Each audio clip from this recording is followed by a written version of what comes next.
Andalin Allah aja deh.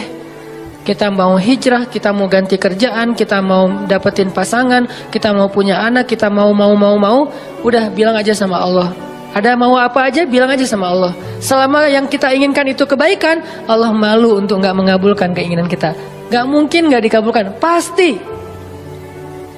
Kenapa saya bilang pasti? Allah sendiri mengatakan, ujibu da'watad da'i idza da'an. Kalau ada yang berdoa sama aku, curhat sama aku, ujib. Aku pasti akan nge-replay, akan ngerespon, akan ngejawab, akan nge-read. Gak mungkin enggak.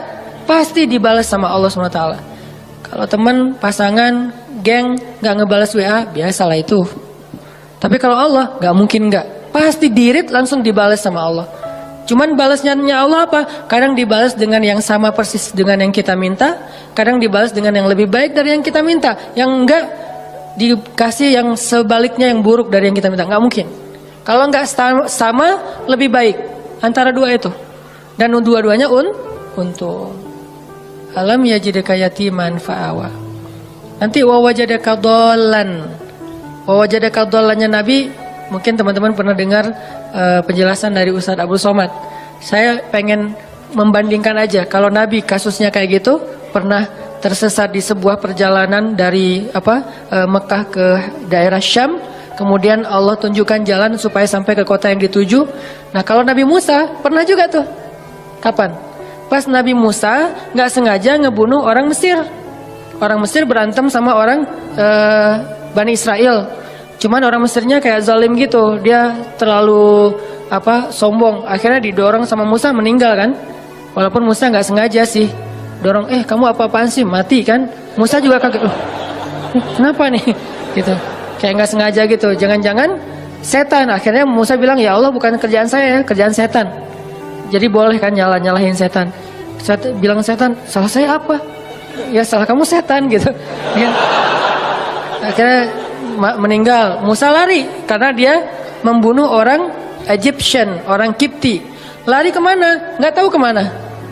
Cuman berdoa, ya Allah, beri saya petunjuk dalam perjalanan ini. Jalan aja, pokoknya kemana kaki melangkah deh, ikutin aja tuh. Nggak ada nih lihat Google Map dulu atau mau kemana dulu, bikin itinerary dulu. Kayak kita trip atau traveling yang udah jelas tujuannya, ada travel agentnya, ada budgetingnya, udah segala macam. Enggak, pokoknya jalan aja kemana kaki melangkah, ikut aja terus. Ini benar-benar dol namanya nih. Nggak tahu arah. Tapi sampainya kemana? Ke jodohnya. Ke Madian, ke Yordania, ketemu dua orang cewek lagi ngantri mau ngasih minum ternak. Musa nanya, ma khatbukuma, ada yang bisa saya bantu? Nggak ada modus-modusan. Beda dengan kita, kayak kenal ya, di mana ya? Enggak, kita nggak pernah ketemu. Saya yakin saya pernah ketemu sama kamu. Di mana? Di dalam mimpi. Modus banget kan ya. Musa nggak kayak gitu. Ya udah aja, ma khatbukuma, kalian ada apa? Apa yang bisa saya bantu? Dengan bahasa yang lembut ya, pastinya kan ngomong sama cewek nih. Masa ngomong sama cewek, ma khatbukuma, kan enggak ya? Nada khatib yang membuat kesannya jadi berubah kan. Kalau khatib berubah, kalau dia nggak paham ceritanya, dia akan mengatakan ma khatbukuma. Nggak gitu Ustadz. Gimana? Ma khatbukuma, kan lagi ngomong sama cewek nih. Musa orangnya santun. Akhirnya, kami nggak bisa ngasih minum ternak, soalnya harus ngantri di belakang laki-laki. Ya udah, saya bantuin. Musa langsung turun ke sumur.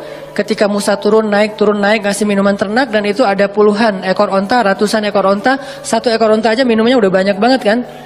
Di situ kelihatan Musa itu kuat, gagah. Kebayangkan ngangkat air gitu, walaupun yang tadinya dia udah jaga-jaga nggak mau kelihatan ototnya, kan kelihatan juga tuh pas ngangkat. Terus kayak pura-pura lipat baju gitu. Nih kenapa ya ngangkat gitu. Terus kayak udah gitu selesai, Musa duduk di bawah pohon istirahat, si ceweknya pulang. Pulang cerita ke ayahnya, ayah tadi kami dibantu oleh seorang laki-laki, dia baik segala macam. Kata ayahnya, ya udah undang ke rumah, ayah pengen bilang makasih dan ngejamu dia makan. Musa di bawah pohon bilang gini, ya Allah, saya lapar dan engkau sebaik-baik pemelihara. Ya Allah, saya lapar, tapi engkau yang maha penyayang. Ngadu ke Allah. Lapar bilang ke Allah. Mau ikhtiar gimana di negeri orang gak tahu di mana tempat makan. Dan gak bawa uang juga. Ya Allah, saya lapar, engkau sebaik-baik penolong, pemelihara, pengasih, penyayang. Tiba-tiba cewek itu datang. Tamshi ala istihya. berjalan malu-malu. Gimana jalan malu-malu? Aduh gimana ya ngomongnya ya? Kalau bahasa kita mah ya, aduh malu mau ngomong. Tapi kan ini amanah dari ayah. Kalau kita mah pura-pura malu. Kalau ini benar-benar malu-malu. Tamshi alas teh ya. Gimana ya caranya ya? Aduh gimana ya? Atau gimana ya? Terus maju lagi, nggak jadi lagi mundur. Maju lagi, nggak lagi mundur lagi. Nggak pakai cantik. Maju mundur aja. Sampai akhirnya datang, Mas kalau bahasa kita nih, Mang, A gitu ya. Ayah saya ngundang AA di rumah mau ngucapin terima kasih. Oh iya, hayu. Jalan aja. Hayu nggak tahu bahasa Arabnya hayu apa. Jalan sampai ke rumah, ayahnya ngasih makan, ngobrol. Kamu dari mana nak? Saya dari Mesir. Oh ya, negerinya Firaun. Ya, saya pelarian dari Firaun. Emang ada cerita apa? Kisahin, kamu orang baik, tinggallah di sini. Ya, makasih Pak. Setelah itu si bapak itu ke belakang kan, ternyata si anaknya yang perempuan ngedengar pembicaraan mereka.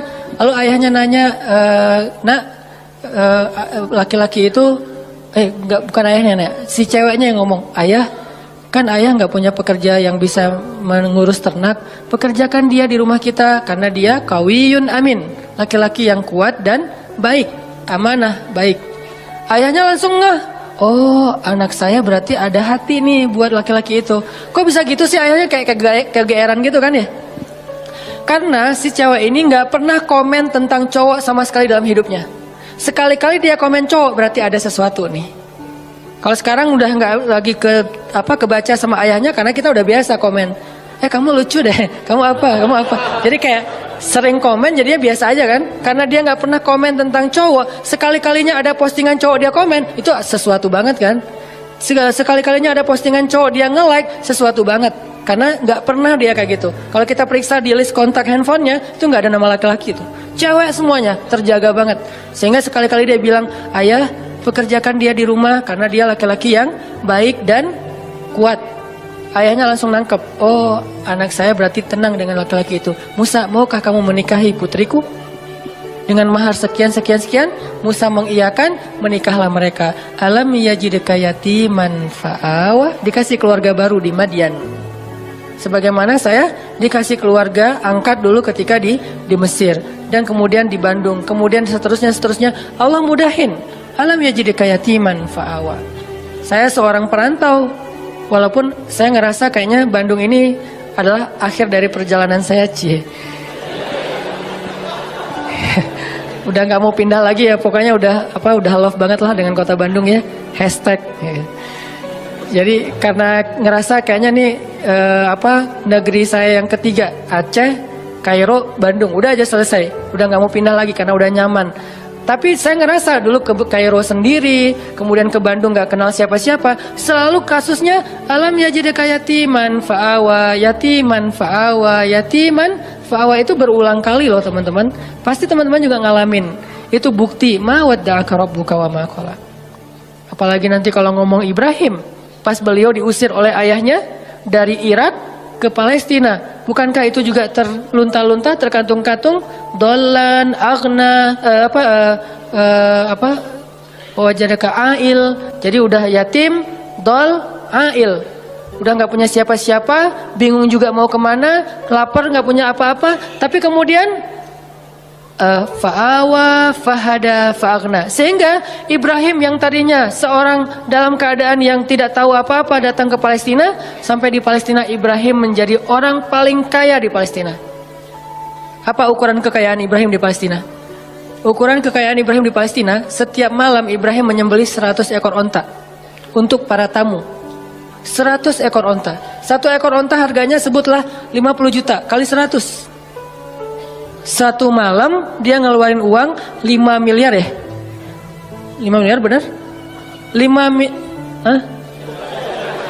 miliar setiap hari loh teman-teman. Ada nggak di antara kita yang ngeluarin uang 5 miliar setiap hari buat tamu?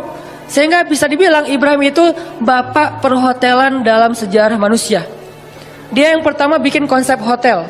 Hotel gratis tapi. Buat siapa? Visitornya siapa? Orang-orang yang mau berziarah ke Masjid Al-Aqsa. Ibrahim yang menjamu mereka, ngasih hotel dengan kualitas bintang 5, terus juga buffetnya itu udah free flow, setiap saat mereka bisa makan. Dan satu hari minimal 100 ekor onta. Itulah kekayaan Ibrahim. Dan itu berarti Ibrahim menjamu sekian ribu tamu setiap hari. Dan ini manajemennya gak gampang loh. Pasti ada suppliernya, pasti memberdayakan bisnis-bisnis lokalnya. Jadi Ibrahim itu benar-benar bisa memberdayakan warga Palestina. Semuanya jadi sejahtera dengan kerjaan perhotelannya di Masjid Al-Aqsa. Gratis semuanya. Ibrahim yang bayarin.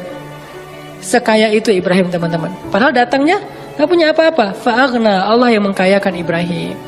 Semua cerita para anbiya itu sebetulnya bisa dikaitkan dengan alam yajidka yatiman fa'awa wa wajadaka dhallan fahada wa wajadaka ailan fa'aghna. Apalagi Adam, lebih yatim lagi kan? Jatuh dari langit, gak punya siapa-siapa. Satu-satunya yang dia punya itu juga gak tahu di mana. Kekasihnya Hawa. Bagaimana caranya? Allah yang menunjukkan mereka sehingga ketemu setelah sekian tahun mencari, akhirnya ketemu juga. Nah ini artinya teman-teman, ma wadda'aka rabbuka wa ma qala. Part ketiga yang akan kita tuntaskan malam ini, fa ammal yatim fala taqhar wa ammas sa'ila fala tanhar wa amma bi ni'mati rabbika fahaddis. Kalimat 3 ayat terakhir ini itu kayak nerusin 3 ayat sebelumnya. Alam yajidka yatiman fa'awa fa ammal yatima fala taqhar wa wajadaka dhallan fahada wa ammas sa'ila fala tanhar wa wajadaka ailan fa'aghna wa amma bi ni'mati rabbika fahadis. Jadi kayak pasangan-pasangan ayat. Bukankah Allah mendapatimu dalam keadaan yatim, lalu Allah kasih kamu keluarga? Makanya kalau ketemu anak yatim, jangan kamu bersikap semena-mena kepada mereka. Karena Allah juga mendapatimu yatim, wahai Muhammad. Sehingga Nabi Muhammad sayang banget sama anak yatim. Dan sangat dekat kepada orang yang sayang kepada anak yatim. Sehingga Nabi mengatakan, orang yang mencintai anak yatim nanti di akhirat bersamaku itu seperti jari telunjuk dengan jari tengah ini. Dekat banget. Jadi kita bakal punya rumah bersebelahan, satu klaster sama rumah Nabi. Kan seru banget ya. Punya rumah satu klaster sama rumah Nabi. Dan klaster itu klaster terbaik di surga.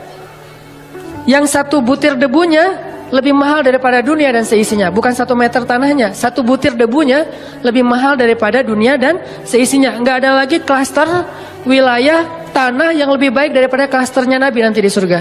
Dan siapa yang sayang kepada anak yatim, yang sangat peduli kepada anak yatim di sini usia sebelum dia mampu berusaha. Kalau 25 tahun terus dia jomblo gitu, terus dia kayak gitu, itu modus ya. Ustadz, dia tuh masih yatim loh. Ayahnya udah meninggal sekian tahun. Jadi saya kayak fa'awa gitu Ustadz ya. Ya boleh lah ya. Yang penting niatnya baik. Jadi siapa yang sayang sama anak yatim, nanti dia akan disediakan rumah satu klaster dengan Rasulullah SAW. Jadi dia kayak bertetanggaan gitu sama Nabi SAW. Ketemu sama Nabi, duduknya di sebelah Nabi. Ketemu sama Nabi, duduknya satu majelis sama Nabi. Ini fa'ammal yatima fala taqhar. Jangan semena-mena sama anak yatim. Dulu di zaman Nabi ada cerita seorang sahabat namanya Abu Lubabah. Abu Lubabah ini punya pohon korma di sebelah rumah anak yatim. Tapi dia nggak rela gitu kalau kormanya dimakan sama anak yatim, korma yang udah jatuh. Sehingga satu hari anak yatim lagi makan korma jatuh, dari mulutnya diambil sama Abu Lubabah. Ini bukan punya kamu, ini punya saya. Dilaporin ke Rasulullah. Terus Rasulullah nawarin, ya Abu Lubabah, kamu mau nggak punya kebun di surga yang pohon kormanya kamu berjalan di bawah naungannya 100 tahun belum keluar dari dahannya. Saking gedenya pohon korma di surga. Mau nggak kayak gitu Abu Lubabah? Mau ya Rasul, caranya gimana? Wakafkanlah pohon kormamu untuk anak yatim. Gimana ya Rasul, itu pohon korma kesayangan saya banget. Itu saya ada kenangan gitu. Maaf ya, bukan nggak mau. Dia kayak beralasan gitu, nggak mau nyerahin pohon kormanya untuk wakaf anak yatim. Akhirnya Nabi nggak maksa orangnya. Ya udah nggak apa-apa, pergi aja. Tiba-tiba datang sahabat yang lain, namanya Abu Lubabah. Dia bilang, ya Rasulullah, ada apa Abu Lubabah? Tadi saya mendengar Rasulullah nawarin sesuatu kepada Abu Dahdah yang kedua. Ada apa Abu Dahdah? Saya tadi dengar Nabi nawarin sesuatu ke Abu Lubabah, tapi dia nolak. Ya, emang kenapa? Kalau saya ngambil itu boleh nggak ya Rasulullah? Boleh, siapapun, kebaikan itu untuk siapa aja. Ya udah, tunggu ya Rasulullah. Langsung dia pergi ngejar Abu Lubabah. Ya Abu Lubabah, ya Abu Lubabah. Abu Lubabah nungguin. Ya Abu Dahdah, ada apa? Kamu tahu kan kebun kurma saya di Madinah? Siapa yang tidak tahu kebun kurma milik Abu Dahdah? Satu kebun kurma ada 600 pohon kurma. Mata air sendiri, ada vilanya, luas banget kebunnya. Dan kebun itu paling subur. Yang lain panen setahun 2 kali, yang ini 3 kali setahun. 4 bulan sekali panen. Teman-teman kalau mau berhitung, satu pohon kurma sekali panen itu lebih dari 100 kilo. Satu pohon, satu dahannya aja udah berapa puluh kilo kan? Itu satu pohon lebih dari, sebutlah yang paling kecil 100 kilo. 1 kilo harganya 500 ribu. 500 kali 100, capek. Itu satu pohon. Dan Abu Dahdah punya 600 pohon. Jadi sekali dia panen korma itu puluhan M loh keuntungannya. Sekali panen, dalam setahun dia panen 3 kali. Ratusan M dalam setahun. Kata Abu Dahdah, wahai Abu Lubabah, kamu tahu kan kebun kurma saya? Tahu. Siapa yang nggak tahu kebun kurma Abu Dahdah terkenal di Madinah? Mau nggak kita barter? Kamu kasih pohon kurma kamu yang di pojok rumah anak yatim ke saya kasih kebun saya ke kamu. Bukan pohon, kebun. Kata Abu Lubabah, yang benar. Kamu nggak lucu deh ininya, candanya. Nah ini mah dialog dari saya. Terus kata Abu Dahdah, saya serius. Beneran. Ya udah, ayo. Langsung transaksi, jadi deal. Mereka kemudian pergi ke rumah anak yatim. Wahai anak yatim, kata Abu Dahdah, mulai sekarang pohon ini Bapak wakafin buat kalian. Makanlah sesuka kalian dari korma yang ada di pohon ini. Kemudian gak lama kemudian dia ngajak Abu Lubabah ke kebunnya. Istrinya lagi bersih-bersih gitu. Kata Abu Dahdah, wahai istriku keluarlah. Ini sekarang bukan kebun kita lagi, sudah aku jual. Istrinya kaget, kamu jual ke siapa wahai Abu Dahdah? Kamu untung gak? Kata suaminya, untung banget. Ke siapa sih kamu jualnya? Ke Allah. Kata istrinya, itu baru untung. Itu baru perniagaan yang besar. Itu baru hebat.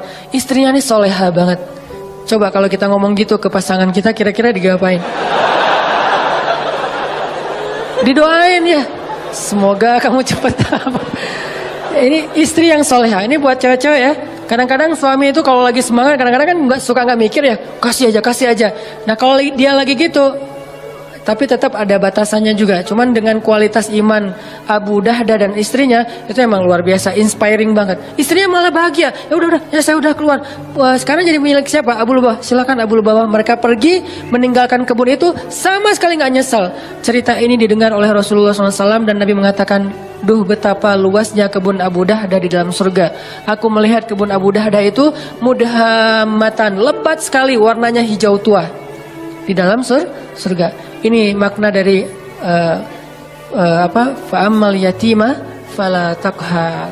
Sebegitu besarnya penghargaan Allah kepada orang yang menyantuni anak yatim. Terus angle yang kedua adalah al jaza min jinsil amal. Balasan itu sesuai dengan jenis amal. Jadi kalau dia pengen dapat fa'awa, alam yajidka yatiman fa'awa, pengen dapat itu, maka caranya fa'ammal yatima fala taqhar. Siapa yang menyantuni anak yatim, Allah santuni. Siapa yang menaungi anak yatim, Allah naungi. Siapa yang meringankan hajat anak yatim, Allah ringankan hajatnya. Al jaza min jinsil amal itu berlaku di surat Ad-Duha. Jadi itu bukan kaidah fikih akal-akalannya ulama, karena ulama ketika membuat sebuah rumusan fikih atau persepsi fikih itu berlandaskan pemahaman mereka terhadap ayat dan hadis kan. Ayatnya salah satunya fa'ammal yatim fala taqhar. Hasilnya alam yajidka yatiman fa'awa. Wa ammas sa'il fala tanhar. Kalau ada orang yang nanya, karena ada dua tafsir nih. Ada yang bilang sa'il di sini orang yang meminta pertolongan, ada yang bilang sa'il di sini orang yang nanya jalan. Kalau ada yang nanya jalan ke kamu, lalu kamu menunjukkan jalannya, maka Allah juga akan wa wajadaka dhallan fahada. Makin sering kita ngebantu orang untuk menemukan jalan, makin sering kita dengerin curhat teman kita, makin sayang Allah untuk dengerin curhat kita.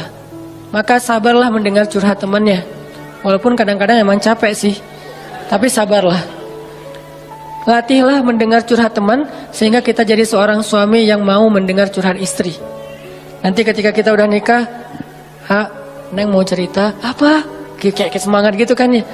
Iya, tadi ada cerita sama teman-teman gini-gini. Kita jadi pendengar yang baik, bukan langsung kita patahkan. Kenapa? Karena udah terbiasa di kos-kosan jadi tempat curhatnya teman-teman sekos-kosan.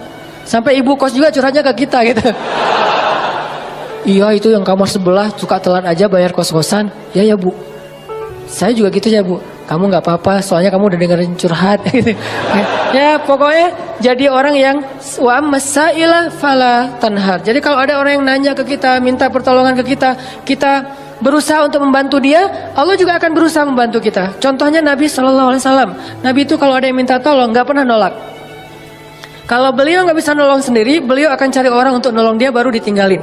Jadi nggak ada yang datang langsung Nabi, maaf ya nggak bisa. Mungkin kita nggak bisa gitu-gitu amat lah ya, tapi berusaha. Nggak semua kasus kita bisa ambil. Tapi ada satu dua yang kadang-kadang kita kayak berjuang banget. Ada banyak orang yang mengetuk pintu rumah kita, yang nelpon ke nomor kita, yang datang kepada kita minta tolong. Mungkin di antara sekian banyak, jangan semuanya ditolak. Harus ada satu dua yang kita ambil. Entah kenapa, pokoknya Allah yang pilihkan dia untuk kita. Terus kita coba tuntaskan hajat dia sampai selesai. Siapa yang meringankan hajat saudaranya di dunia, Allah ringankan hajat dia di dunia dan di akhirat. Balasannya bukan cuma di dunia, bahkan di akhirat. Sehingga ketika kita di akhirat nanti bingung di padang mahsyar itu kan perjalanan jauh banget ya. Kebayang gak sih dari sini ke Palestina itu jalan kaki? Kok Palestina Ustadz? Karena tempat berhisab itu adalah negeri Palestina.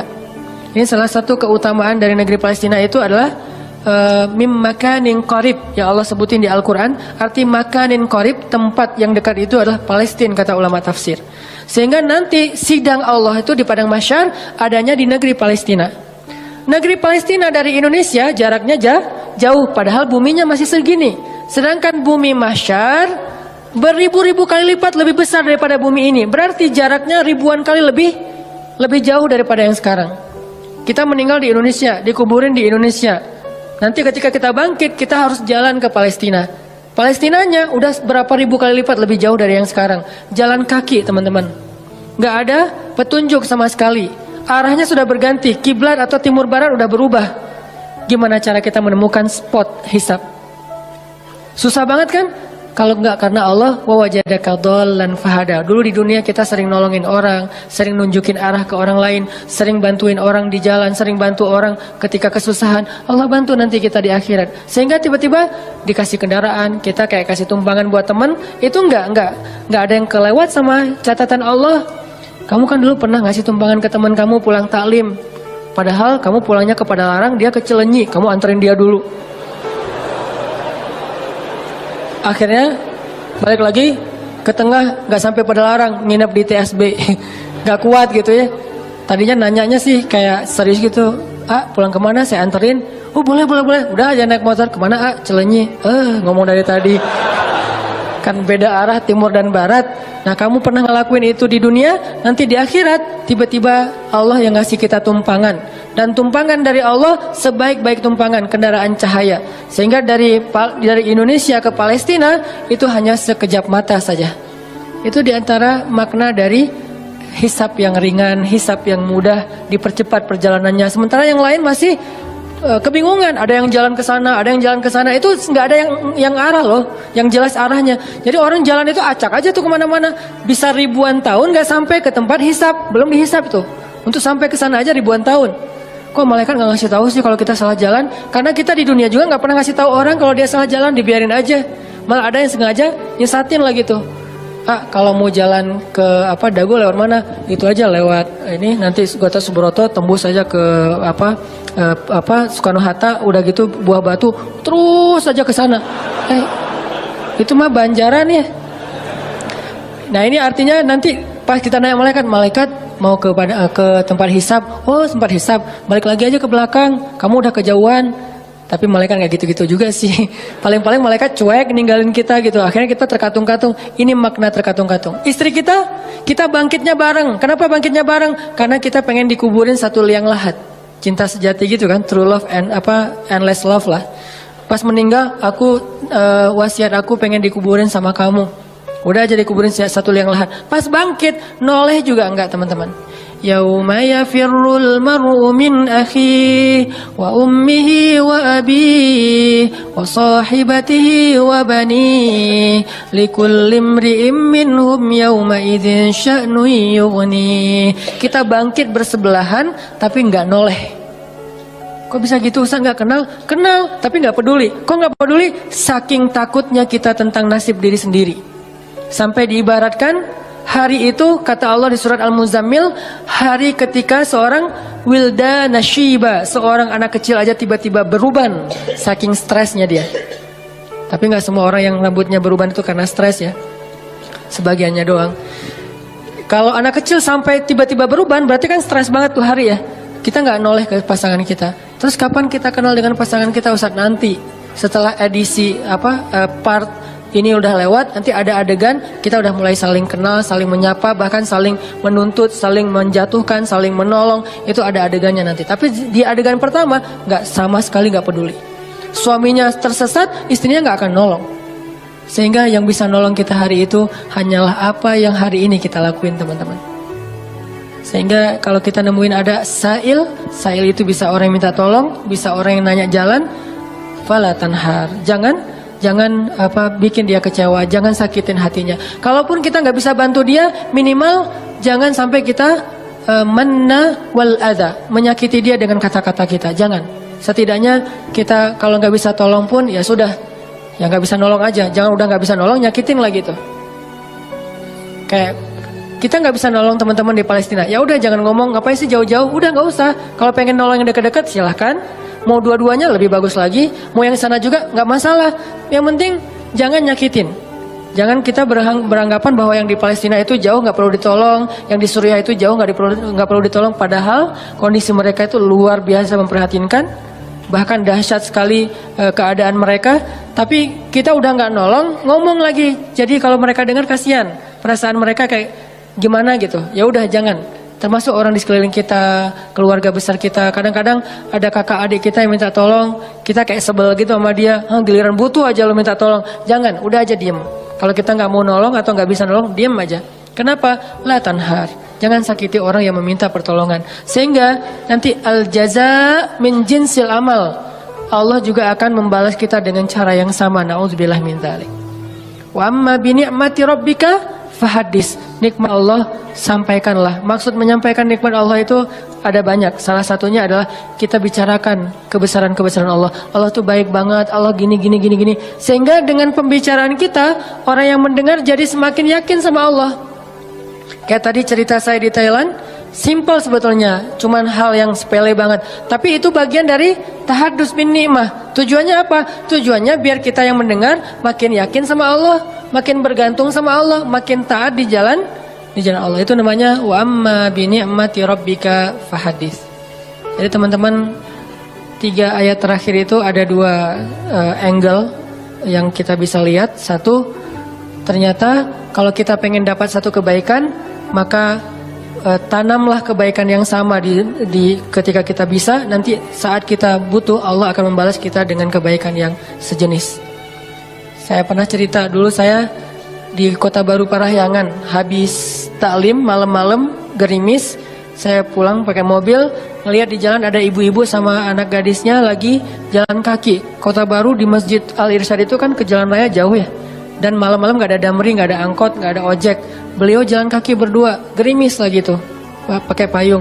Saya waktu itu tinggal di Cihanjuang, saya mau keluar dari masjid, ngelihat ada ibu-ibu sama putrinya lagi jalan. Saya samperin, Bu, butuh tumpangan? Oh boleh Ustadz, mau kemana? Mau ke depan? Ya udah ikut aja. Karena saya nggak bawa pasangan, mereka duduk di belakang. Itu etikanya ya, jangan duduk di depan, nanti jadi fitnah. Udah aja duduk di belakang. Dan itu tidak menghina. Oh jadi kayak supir dong, nggak apa-apa.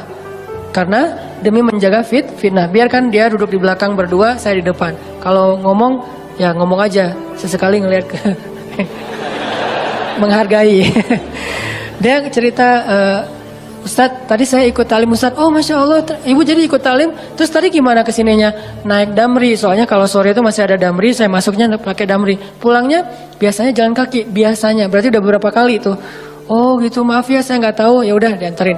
Sampai di depan, jadi kayak nggak enak hati gitu diturunin di jalan ya, nggak tuntas kan. Udah saya tanya, Ibu rumahnya di mana? Masih di daerah Padalarang gitu, daerah Cimareme, agak turun dikit. Ya udah saya anterin aja ke rumahnya. Nggak ngerepotin nih Ustadz, nggak. Padahal biasanya saya langsung masuk tol kan, keluar Baros cepet. Ini ngelewatin Cimareme kan macet-macet gitu. Nggak apa-apa saya anterin. Ya udah sejalan, padahal nggak sejalan sebetulnya. Saya harusnya ke tol. Dianterin sampai ke rumah, kan sepele banget kan. Udah sampai ke rumah selesai, pergi aja. Besok-besoknya sebulan kemudian saya naik jembatan Pasupati itu ke arah Pasteur, ban motor saya bocor. Pas di atas, bukan bocor, habis bensin. Saya lagi tight banget jadwal hari itu, nggak sempat ngisi bensin. Saya pikir masih sampailah ke Pasteur, kan ada pom bensin tuh, paksain aja. Pas di atas, pas habis, mati aja. Saya dorong, baru berapa detik saya dorong, tiba-tiba datang anak muda, nyamperin, "Mas, mau di step?" gitu. "Oh boleh, di step aja." Mana didorongin, pakai motor dia sampai ke pom bensin. Akhirnya saya bisa ngisi bensin. Saya jadi teringat, dulu saya pernah nolong orang di jalan, sekarang Allah nolong saya di jalan. Dan itu timingnya tuh pas banget. Kalau dia lebih cepat sedetik, udah nggak ngelihat saya di belakang. Kalau saya lebih cepat lebih lambat sedetik, dia nggak ketemu. Allah yang bikin timingnya. Saya pas habis bensin dia datang. Kalau saya lebih cepat setengah jam, saya udah sampai ke pom bensin dorongnya kan ya, nggak ketemu dia. Jadi pas banget, baru berapa detik dorong dia datang.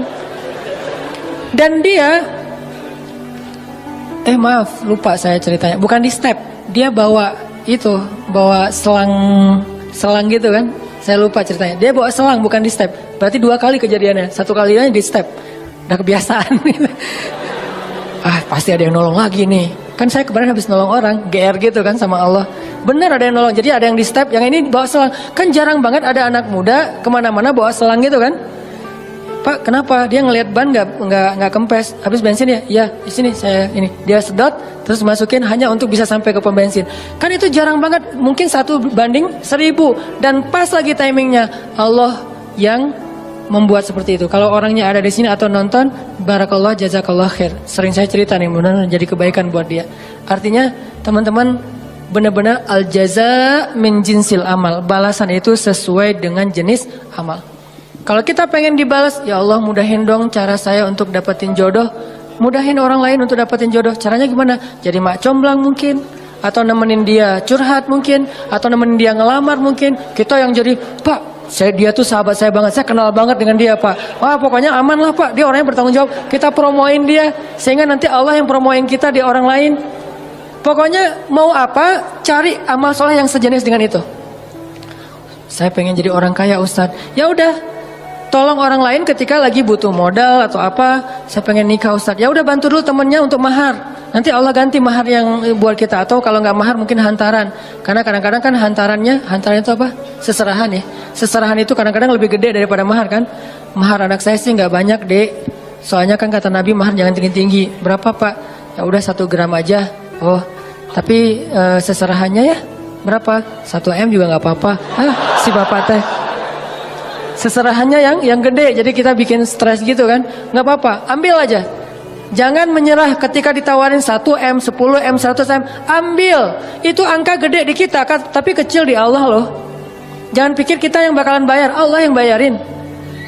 "Dek, maharnya standar biar nggak beda sama kakaknya ya. Bukan bapak mau mempersulit adik, bapak tahu adik penghasilannya pas-pasan. Ini bapak menghina atau lagi apa sih?" Tapi emang biar dia nggak jauh banget, nggak jomplang banget sama kakaknya. Kakaknya dulu sih 3 M, dia 2 M juga nggak apa-apa. "Boleh Pak." "Kamu sanggup?" "Insya Allah Pak." "Kerja apa?" "Allah yang kasih kerja." Gitu, semangat. Siapa tahu nanti setelah kasih saya waktu 1 tahun Pak. 1 tahun? Ya oke 1 tahun. Bekerja semaksimal mungkin 1 tahun. Biarkan mereka melihat kesungguhan kita. Setelah 1 tahun, mungkin kita nggak dapat 1 atau 2 M, tapi dapat kasihan dari dia. "Iya ya, ini serius nih ternyata." "Ya udah deh, Adek dapat berapa?" "Dapat Pak 2 apa? 20 juta." Gitu. "Ya udah nggak apa-apa, dicicil ya tapi ya, karena kamu udah berusaha." Ya udah jadi deh, karena dia ngelihat kita kayak tanggung jawab, serius, pantang menyerah. Itu kan akhirnya gol. Kan yang penting gol. Soal gimana caranya Allah lebih tahu. Pokoknya kalau dikasih tantangan, ambil. Setelah itu gimana Ustaz? Serahin ke langit. Allah mudahkan semuanya. Kalau di tangan kita pasti susah. Logika kita pasti nggak nyambung. Tapi di sisi Allah, ala kulli syai'in qadir. Allah Maha Kuasa atas segala sesuatu.